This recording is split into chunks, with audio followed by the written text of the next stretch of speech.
One of the most important decisions you can make about your retirement plan is deciding which investment selections you're going to use to help you meet your goals. And the right way of doing this is to make your decisions within the context of the rest of your plan, to include your sources of fixed or guaranteed income. As a federal retiree, you're likely going to be receiving a FERS pension as well as Social Security. And if you're not including these in your decision making, then you're probably going about it the wrong way. So today we're going to cover how to use your pension and Social Security as a part of your investment allocation so that you have the right mix for you. And so here's the question.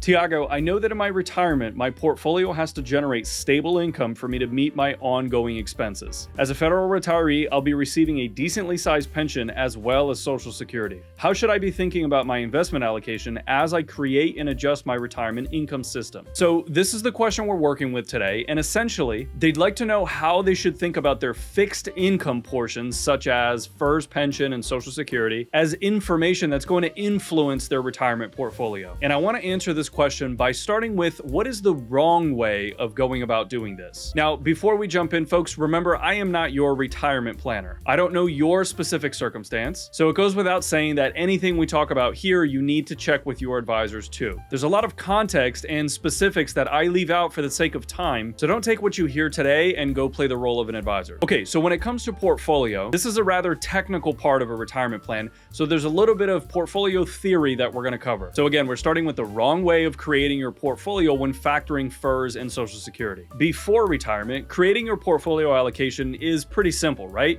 You've got a lot of time before you actually need to retire, so really you're investing for growth along the way because you want that long-term accretion of your portfolio. And so a lot of federal employees are very aggressively invested in the CS&I funds, or maybe they're using some of the life cycle, or if you've got other accounts, using things like stocks. And this could be a solid strategy for people who aren't close to retirement. In fact, it's likely what you've done over the years and probably what's allowed you to be successful in building your wealth to the point that it is today. The problem is that this doesn't work in retirement. I think many of you understand why being 100% in stocks may not be appropriate in retirement, and a lot of you probably will do something different. But oftentimes we find that the way people go about making their allocation isn't the right way to do that. Most of the time, and this is if you're working with an advisor or you're filling out one of those online questionnaires for your accounts, whatever the case might be, they'll ask you to fill out a questionnaire that answers things like what's your age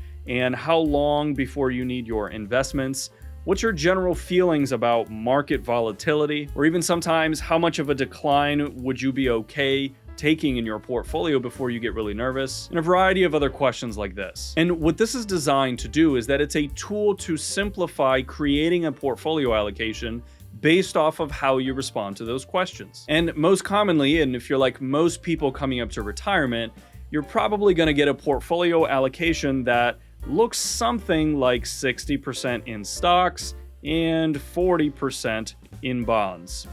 Now, there's nothing inherently wrong with a 60-40 portfolio, but that might not be the right portfolio for you in your situation. Remember, your investments should be tailored according to your whole retirement plan, and those questions are really just scratching the surface about your needs. In fact, I'd argue that it's no more likely to be the right portfolio compared to a 50-50 or even maybe a 70-30. So remember, this is a generic starting point, and yes, there are benefits to a 60-40 portfolio, but we're not looking for a general portfolio. We're looking for the right portfolio that's going to help you meet your objectives in retirement for as long as you live. When you're younger and the markets don't perform as well as you'd like them to, that's okay. It's not the end of the world. You still have a lot of time that you can allow the markets to recover once again. But in retirement, you don't have that kind of time. So a good enough portfolio really isn't good for you at all. Plus, it also doesn't cover what kinds of stocks are going to be most appropriate for you. And same thing with bonds. For example, should all of your stocks be in something like the S&P 500, or this would be like the TSP C fund? That can be very volatile. And in a year like 2008 to 09, your stocks might have lost almost half of their value in just under a year and a half. So if getting your allocation just from these questionnaires is the wrong way to go about it, then let's talk about the right way to approach managing your portfolio in retirement. There are two components that I want you to focus on when you're thinking about your portfolio allocation. Ask yourself the following questions.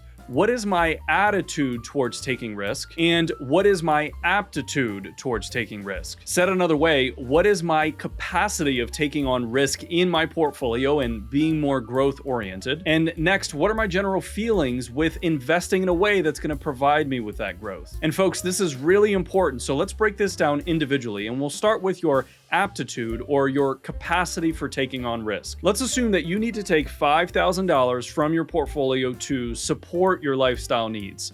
And let's also assume that you have about $1.2 million in investments. Taking $5K a month for 12 months means $60,000 a year, which represents a 5% withdrawal rate from your portfolio. Now, let's say that your portfolio was 100% invested in stocks. Well, when we look at total stocks over the last 100 years or so, on average, we've seen somewhere between 9 to 10% annualized returns. So if we look at this, it seems like the math checks out, right? We're earning 10%, we're taking 5% withdrawal, there's still 5% in our portfolio that's left inside. And by the way, this is what Dave Ramsey was talking about very recently when he was saying that you could take 8% out of your portfolio because if you're earning 12 and you're taking 8, you still have 4 left over. If you haven't seen that video, it's quite interesting and you should check it out if you get a chance. I don't think the right message came across like he wanted, but nevertheless, this is what he was saying. So I average 10%, I take out 5, so there's still money left over. And that seems to work until you recognize that you don't get a 10%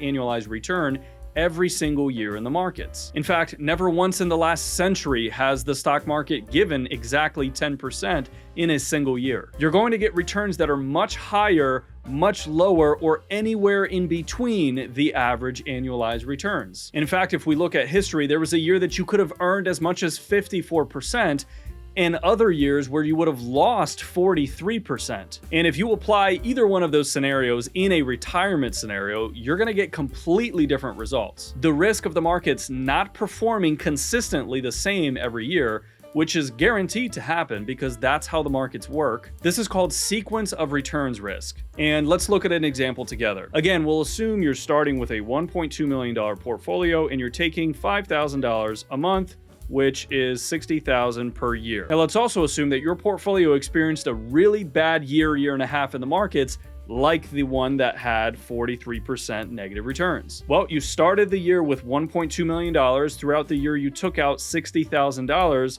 You would have ended the year with just under $650,000. And now let's play it out for another year. Let's say you need another $5,000 a month for a whole nother year, which again makes up $60,000 per year. And suddenly your 5% withdrawal rate that you had originally started with is now closer to 9.2% withdrawal from your portfolio. So that means that your portfolio is going to have to grow by 9% that year just to stay even, and not to mention keep growing for you because you have to outpace inflation so that you can take bigger portions out in the future to keep up with rising costs. And when we look at a 9% portfolio withdrawal rate, that has a pretty low probability of success. And this is the case even in more stable market environments too. And so that's the problem. Your portfolio or this situation doesn't have the capacity to take on that level of risk. Being 100% stocks in this scenario would be much too aggressive and not sustainable. So then you think, well, yeah, Tiago, everybody knows 100% stocks is too aggressive for retirement. Right, but then how do you figure out what's the right amount of stocks for your retirement portfolio? And how do you factor in the fact that you have a FERS pension or an annuity and Social Security that's providing you with some of the income you're going to need? In portfolio management theory, there's a concept that seems to be quite contradictory to how you want to invest. It states that an investor's portfolio allocation should be the most conservative that it can be while still being able to achieve that investor's goals. Now, I'll be the first to tell you that life doesn't happen as it does in theory books. The difference between theory and practice is that in theory, they're both the same. But if we analyze this statement further, then we understand that it also means that an investor should take the least amount of risk necessary to be able to achieve their goals. And when we say it this way, it starts to make a little bit more sense. In the long term, we know that stocks provide an opportunity for growth, so long as you have a long enough time horizon. But you've heard me say before that volatility is expected when we are shooting for growth.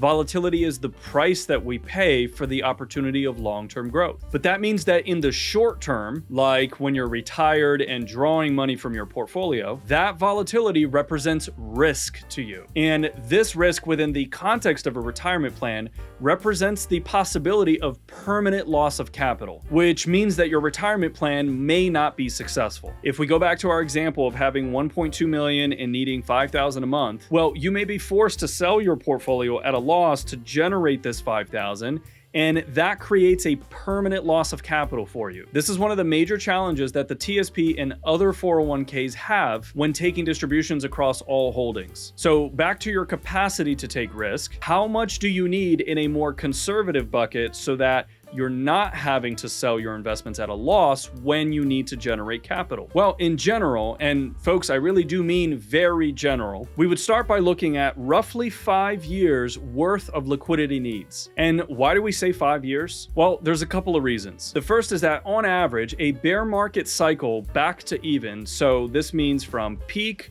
to trough, back up to even once again, takes roughly, on average, 2.5 years to get back to that. So if we look at 5 years, you're essentially giving yourself a little bit more time and a cushion for the markets to recover again. Now, it's important to understand that it could take longer than 2.5 years. For example, if we look at the S&P 500 index, this is 2007 and this is 2014, right around here. In October of 2007, we had the peak that began this very large decline. And you'll notice that it was not back to even until almost 5 years after that event. And we also saw something similar like this from August of 2000 all the way to 2006 when we had the technology stock bubble. Now, obviously, your stock investments shouldn't be made up of only S&P 500 index funds, because this creates an incredible amount of volatility and risk in your portfolio, but you get the idea. Now, we also aren't looking at the Great Depression years, and there's a number of reasons why that's less relevant to planning done today, but that's beyond the scope of this video. So back to our example, with 1.2 million needing 60,000 a year, if we look at 5 years worth of income, we're talking about $300,000 in a bond allocation or non-stocks for your portfolio. Now, bonds can be treasuries, they can be short-term bonds, long-term bonds, corporate bonds, high-yield bonds, even money markets or CDs. There's a whole bunch of options for you to be creating the income that you're going to need in retirement. And each of them is going to behave a little bit differently depending on what's going on in the economy. So just understand that when I say bonds, I'm really just using a catch-all to talk about non-stock allocations of your portfolio. You want to make sure that you own the right combination of these so that you have the best protection available in your portfolio. So if we have $300,000 in bonds, that means theoretically we're sitting on $900,000 that can be invested for you more aggressively in things like stocks. So very simplistically, this means you're looking at something like a 75% stock to 25% bond allocation. Now, there's a lot of variables that I'm just glossing over here that you would want to apply in your circumstance. Understand that this is just a starting point. For example, one of them is really important, and that is inflation. You're going to need to factor in the fact that 5 to 10 years from now, whatever you're taking out today is going to need to be higher to keep up with the ongoing cost of living that increases over time. Another is taxes. Remember that every financial decision that you make in retirement comes with a tax consequence. If you need something like $5,000 a month, that's probably after taxes, so you have to factor that in too. And understand, this is an oversimplification, but I want you to start getting an idea of how to be thinking about your own portfolio. If you are not careful about how you're drawing your income, you could be paying much more in taxes in retirement than you really needed to. Another important one is market returns. The sequence in which you receive the returns that the markets are able to give you is going to have a huge impact on the outcomes of your retirement. And there's a really interesting graphic designed by BlackRock that highlights how this works. What we have here is 3 different portfolios, all of which received the same 7% annualized return. The only thing that was different is the sequence of the returns that the market provided. And we can see here that there's actually 3 different situations altogether, 3 different endpoints that these portfolios experienced when drawing money from their portfolio. This is because your performance is important. Of course, you need to be outpacing inflation. but your investment performance is not important enough if you get the other components of your retirement plan incorrect, like overpaying in taxes, or not withdrawing from the appropriate accounts, and myriad others. So in theory, if your Social Security and your pension income meant that you didn't need to touch your portfolio when it was reduced in value at all, then technically your capacity for taking risk is actually 100%. But the reality is that nobody wants to have a retirement plan that's entirely dependent on what the markets are doing in any given year. In fact, the ultimate definition for a successful retirement, in our view, is the ability to continue living your life and doing the things you really want to do, what's important to you, and what's really fun, regardless of what's happening in the markets. And this means not only having just your needs met, but also having your wants and desires being able to be accomplished as well. You wouldn't want to stop all of that traveling for 3 or 4, maybe even 5 or more years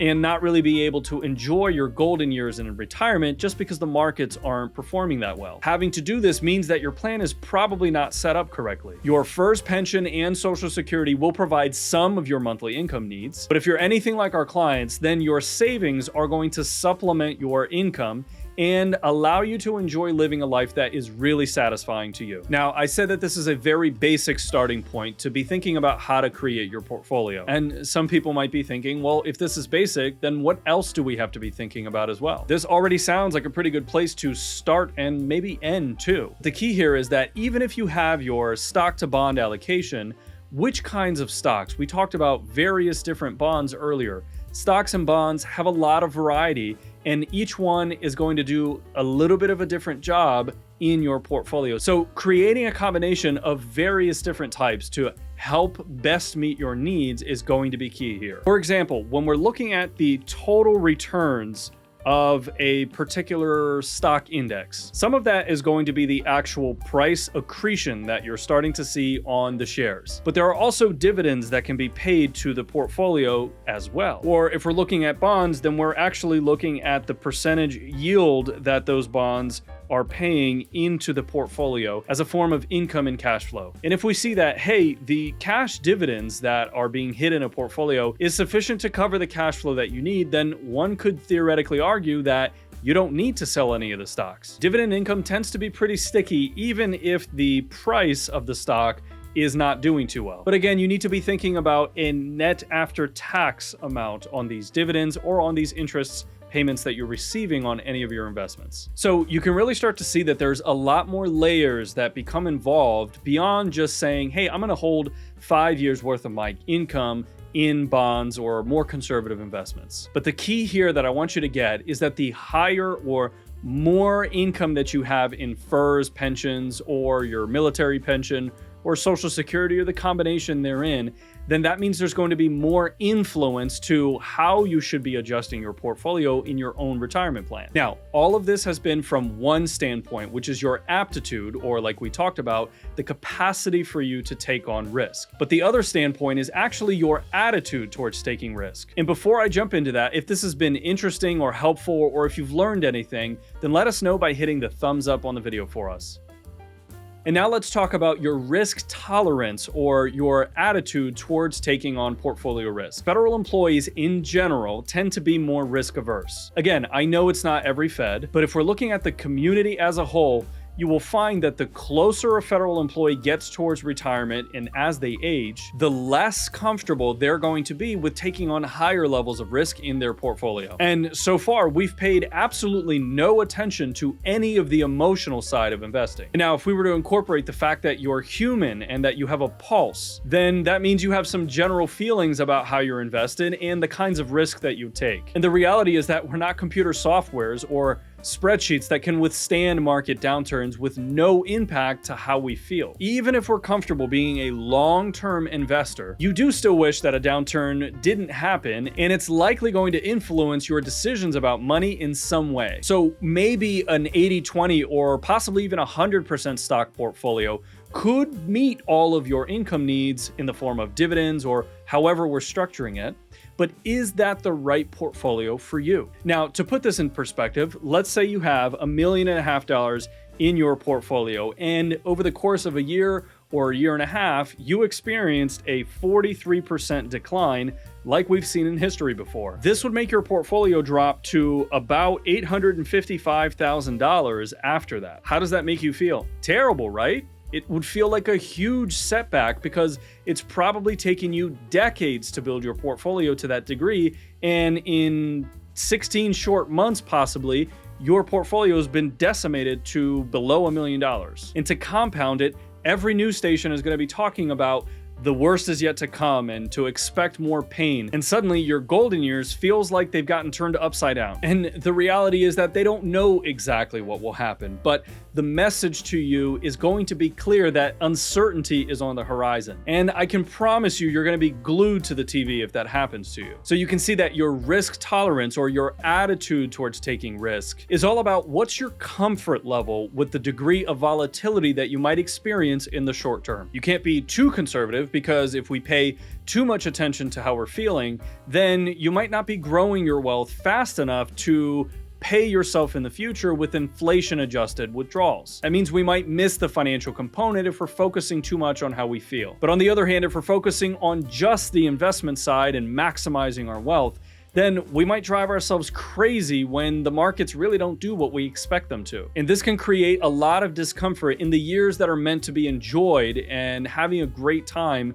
with your family, with your friends, and enjoying the fruits of your labor. I often show clients this Venn diagram of how real retirement planning lives somewhere in the middle of what's best for us financially and what really makes us happy in life. So when you're looking at this for yourself, your FERS pension and Social Security absolutely have an impact to what your portfolio should be doing as it supplements your lifestyle. But on the emotional side of things, those two forms of guaranteed income might make you feel more comfortable with taking on a little bit more market risk. But then you also have to ask yourself, how are you going to feel when volatility hits once again? And so we talked about how taxes has a huge impact on your plan. And if you haven't seen this video that we made on how to keep your taxes lower in retirement, then make sure you check that out next. And if you're a late career Fed and you're interested in how we help our clients have a better retirement, check out our website at thefedcorner.com. And until next time, stay wise and stay wealthy.